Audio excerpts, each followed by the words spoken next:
காவலர் வீர வணக்க நாளையொட்டி சென்னை டிஜிபி அலுவலகத்தில் உள்ள காவலர் நினைவு சின்னத்தில் மலர் வளையம் வைத்து முதலமைச்சர் மு.க.ஸ்டாலின் மரியாதை செலுத்தினார்.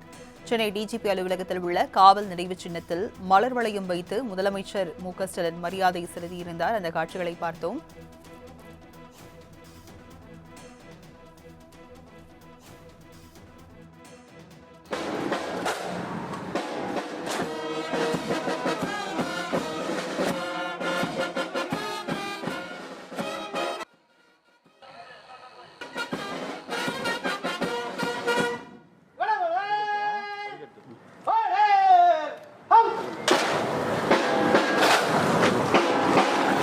Guard of honor, ready for inspection, sir.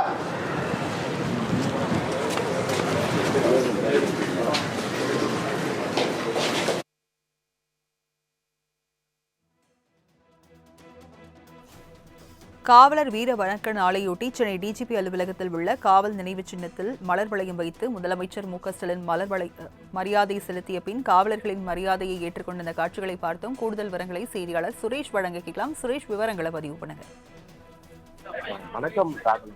Chennai Mylapore doctor Radhakrishnan சாலையில் காவல்துறை தலைமை இயக்குநர் அலுவலகத்தை காவலர்கள் வீர வணக்க நாளை முன்னிட்டு பணியின் போது வீரமரணம் அடைந்த காவலர்களின் தியாகத்தை போற்றும் வகையில சென்னை காவலர் நினைவு சின்னத்தில் முதலமைச்சர் மு.க.ஸ்டாலின் மலர் வளையம் வைத்து மரியாதை செலுத்தினார். அக்டோபர் 21 நாள் ஆண்டுதோறும் காவலர் வீர வணக்க நாளாக நாடு முழுவதும் கடைபிடிக்கப்பட்டு வருகிறது. அதாவது 1959ஆம் ஆண்டு இதே நாளில் கடல் பகுதியில் சீனா ராணுவத்தினர் மறைந்திருந்து நடத்திய வெடித் தாக்குதலில் 10 மத்திய பாதுகாப்பு படை காவலர்கள் ஈடுபட்டனர். அந்த தாக்குதலில் வீரமரணம் அடைந்த காவலர்களின் தியாகத்தை நினைவு கூறும் வகையில் காவலர்களின் வீர வணக்க நாள் ஆண்டுதோறும் அனுசரிக்கப்பட்டு வருகிறது. கடந்த ஓராண்டு பணியின் போதும் மரணம் அடைந்த தமிழ்நாடு காவல்துறையைச் சேர்ந்த 6 காவலர்கள் உள்ளிட்ட இந்தியாவின் பல்வேறு பகுதிகளைச் சேர்ந்த துணை ராணுவ படையினர் மற்றும் காவல்துறையினர் என 191 காவலர்கள் வீரமரணம் அடைந்துள்ளனர்.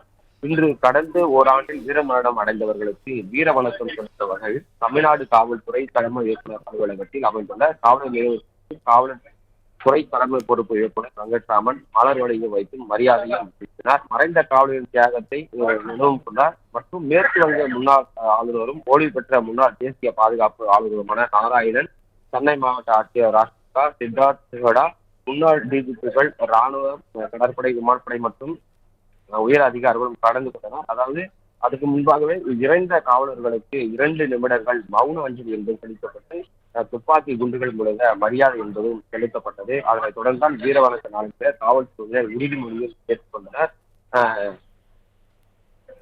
இதை தொடர்ந்துதான் முதலமைச்சர் மு.க.ஸ்டாலின் மலர் வைத்து அவருக்கு வீர வணக்கத்தை என்பதை செலுத்தினார். மேலும் காவல்துறை பணிபுரிந்து மறைந்த காவலர் ஆளுநர்களின் குடும்பத்திற்கு விபத்து காப்பீட்டுக்கான தொகைக்கான காசோலையும் வழங்குகிறார் ஸ்டாலின்.